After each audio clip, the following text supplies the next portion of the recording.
these, the Six Nations through to the final of the men's lightweight pairs, potentially a stepping stone to a place in the Olympic fours.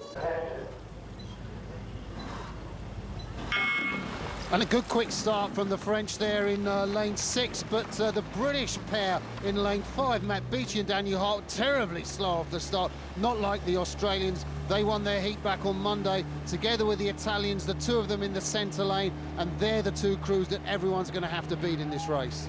Here are the two boys trying to keep the title in German hands.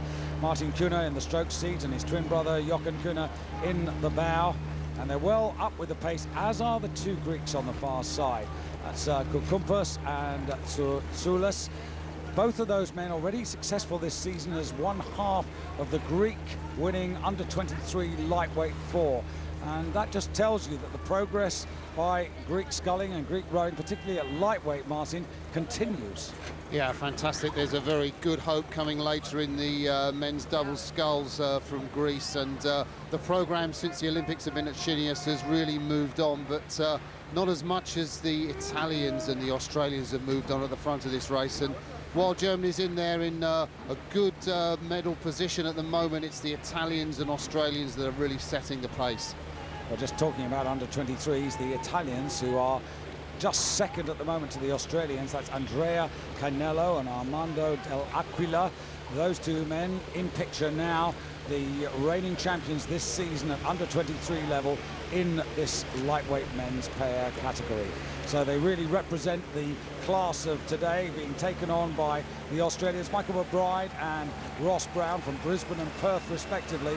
And those two men have got a little bit of an advantage now over the Frenchman in lane 6. And here are the Australians. Yeah, all these crews have settled into their race pace now, and it looks very comfortable from both of them. It's very hard to pick a winner out at this stage of the race. Australia trying to make a move in this second 500. We've seen that middle course pace been very significant, so will Australia be able to hang on? And at the moment, Italy, well, they're up there at that traditionally high rate of striking, 4 strokes a minute higher than Australia. So you'd think that Australia have got a lot in their tank, and it's the Italians who are really struggling, but we'll have to wait and see how the second half of this race pans out. But it's interesting to see how much of a margin the front 3 crews here, Australia, Italy and Germany, are pulling out over their rivals. And I have to say, the way things are for Great Britain, Matt Beachy and Daniel Hart, after that really tardy start, they're just finding it impossible to get back into this. Yeah, big disappointment, and I think a lot of people definitely picked them for a medal. The Italians, I think, were most people's favourites for gold in this race, but the British pair, well, camera panning back, that's a long way out of the picture for two absolutely cast-iron medal hopefuls, and they're going to struggle to get back into this race.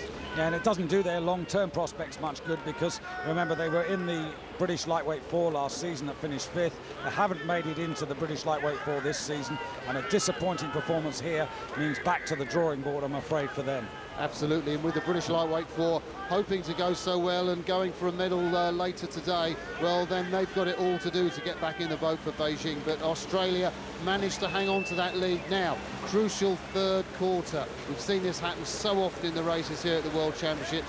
The people who really push through this third quarter are the ones to hang on and take the gold. Can the Australians do it?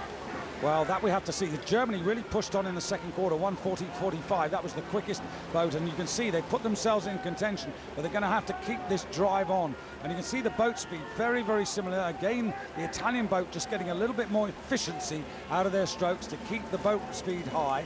But Australia having to look left, having to look right here at both the challengers coming at them from either side. And that's not necessarily a comfortable position. No, it isn't, and the Australians still look good, but as we go into the final part of this third quarter of the race, we'll have to see if the Australians can hang on. They're really rowing long at the moment, but I'd say Italy, with that high rate of striking, and the Germans are just starting to edge back just centimetres on the Australians. And these 3 crews, it's between them for the medals, gold, silver and bronze. I'm afraid the others are no longer in this. The French, the British, the Greeks, they've all faded out of this. And Australia now being really severely tested now by the Italians. The Italians just had a little look there, and that was Armando dell'Aquila deciding that he was really going to put the pressure on. And as he did that, so did Martin Kuhne. Just have a look. They sense that the Australians are there for the taking. Yeah, this is really setting up the race for a great final 500 metres. I think Australia may just go through slightly in the lead, but the Italians are right there, aggressively on their tail. And I think, yeah, they're just going to move through with 500 metres to go. Yeah, they're not quite there, but Germany not far away either. Then Great Britain, but a long way back to them, Greece and France, and it's all about the action up front here.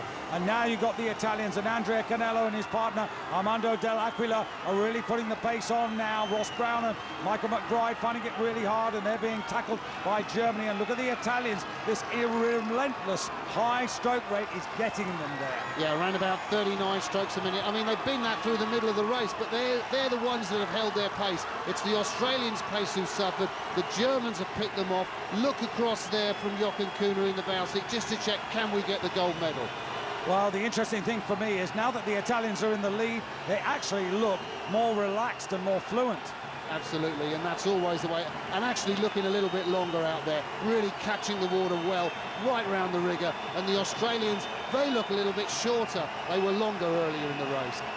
Yeah, the Italians look as if they've gone 2 goals up, and they look more relaxed, more fluent, and they're now rowing better than at any other time in the race. Germany solid in silver, the Australians are in bronze, but I tell you what, out of picture, the French are finishing pretty fast here, but this is going to be an Italian success. Andrea Canello and Armando dell'Aquila about to add the Senior World Championship title to the Under-23 title they won earlier on in the season. What a fantastic year this is going to have been for them. And Italy come through to take the gold. Germany on the far side, and Australia are being closed down on by the fast finishing French, but they're just about hold on. Gold to Italy, silver to the Germans, and then look how close the French were to the Australians, who hung on for the bronze medal. And then Great Britain and Greece crossing the line in 6th place. And the time there, 6:38. Calling cards in 18-year-old Armando's and 20-year-old Andrea's quest for places in next season's Italian Olympic lightweight 4.